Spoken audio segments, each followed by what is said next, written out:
افسوسناک واقعہ پیش آیا. اتنا بڑی مسجد، مدینہ مسجد طارق روڈ کے اوپر، میں تو سمجھ رہا تھا 25-30 سال، ایسے اندازہ لگایا تھا، پتہ چلا کہ 40 سال سے قائم. اور پورے طارق روڈ کے اوپر اول سے آخر تک کوئی اور مسجد نہیں، اور پارک برابر میں پیچھے پڑا ہوا ہے.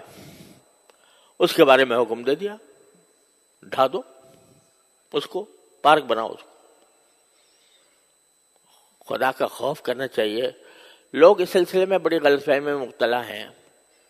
ایک بات میں آپ کو واضح کر دیتا ہوں کہ لوگ کہتے ہیں بھئی اگر غیر قانونی طور پر جگہ پر بنائی گئی ہے مسجد تو وہ مسجد نہیں ہوتی.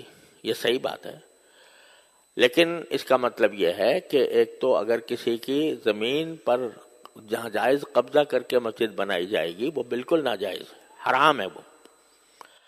اسی طرح اگر کسی سرکاری جگہ پر بنائی جائے گی تو بھی اصل بات یہ ہے کہ نہیں بنانی چاہیے. لیکن صورتحال یہ ہے کہ ایک اسلامی ریاست میں حکومت کا فرض ہے کہ وہ ضرورت کے مواقع پر مسجدیں بنائے. اس کا کام ہے یہ. الذین ان مکناہم فی الارض اقاموا الصلاۃ. اللہ تعالیٰ فرماتے ہیں کہ جب مسلمانوں کو اقتدار نصیب ہو تو پہلا کام ان کا یہ ہے کہ نماز قائم کرنے کے لیے جگہ بنائیں، نماز قائم کریں. تو یہ حکومت کا کام ہے. لیکن اگر حکومت پہلو تہی کر رہی ہے، آپ بتائیے، خود سوچ کے بتائیے کہ سارے ملک میں یا اپنے شہر کی بات کر لیجئے، کوئی ایک مسجد بتا دیں جو حکومت نے بنائی ہو،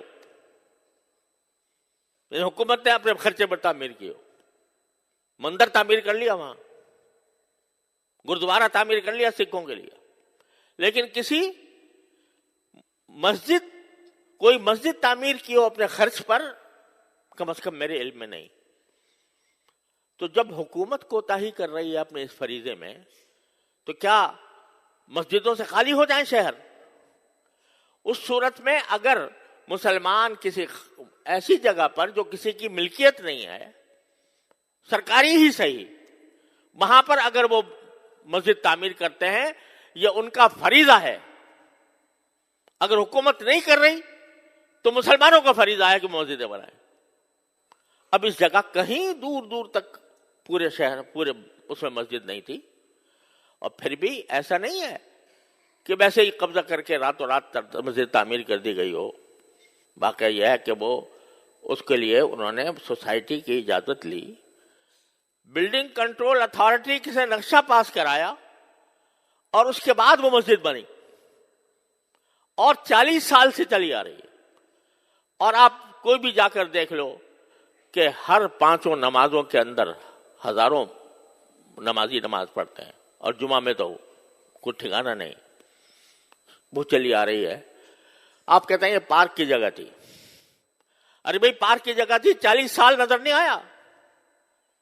جن لوگوں نے این او سی دیا وہ کیسے دیا، اور جن لوگوں نے نقشہ پاس کیا وہ کیسے پاس کیا؟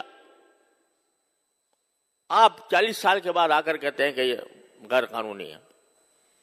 اور میں نے وہ فیصلہ دیکھا جس فیصلے کے تحت یہ بات کہی گئی ہے. افسوس ہوتا ہے کہ اتنا بڑا مسئلہ، اور مشکل سے میرے خیال میں 20 سطروں میں لکھا گیا ہے، 22 سطروں میں. صرف اتنا ہے کہ کمیٹی کا ایک ممبر ہمارے سامنے پیش ہوا، اور اس سے ہم نے پوچھا کہ بھئی اس کی کیا قانونی کوئی اجازت آپ کے پاس ہے؟ اس نے کہا جی میرے پاس تو نہیں ہے. اب ایک ممبر ہے کمیٹی کا، کوئی صدر بھی نہیں، سیکریٹری بھی نہیں، مسجد کا متولی بھی نہیں. اس سے پوچھ لیا، اس نے کہا جی میرے پاس تو نہیں ہے. کہنے کا معلوم ہو گیا کہ کوئی نہیں ہے، لہذا اس کو 1 ہفتے کے اندر ختم کر دو. تو بڑا افسوسناک قسم کی بات ہے. اور عدالتی آداب کے بھی، عدالتی جو طریقہ کار ہوتے ہیں اس کی بھی پوری رعایت نہیں کی گئی. تو ان کا فرض ہے کہ وہ اس پر نظر ثانی کر کے اس فیصلے کو واپس لیں. اور اس کے بارے میں آواز اٹھانا یہ صرف علماء کا کام نہیں ہے.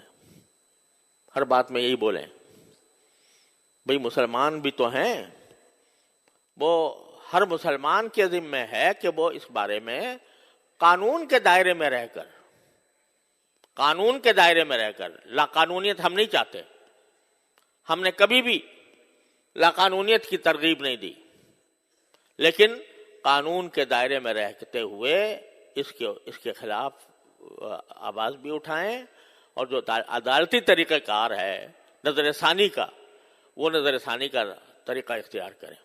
تو یہ ہر مسلمان کا فرض ہے۔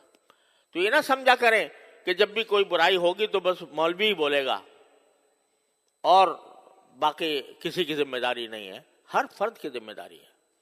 اور اگر یہ سلسلہ چل نکلا مساجد کو گرانے کا تو پتہ نہیں کہاں جا کر اس کی انتہا پہنچے گی۔ تو اس کو خیال کرنا چاہیے۔ اللہ تبارک و تعالیٰ اپنے فضل و کرم سے ہمیں اس امت کی جو اصل خاصیت ہے کہ امر بالمعروف اور نہی المنکر شریعت کے دائرے میں رہ کر، اور الحمدللہ ہمارا قانون بھی اور آئین بھی کوئی اس کے تحفظ دیتا ہے، تو اس کے دائرے میں رہ کر اس کے بارے میں جتنا کسی مسلمان سے ہو سکے وہ کرنا چاہیے۔ وآخر دعوانا الحمدللہ۔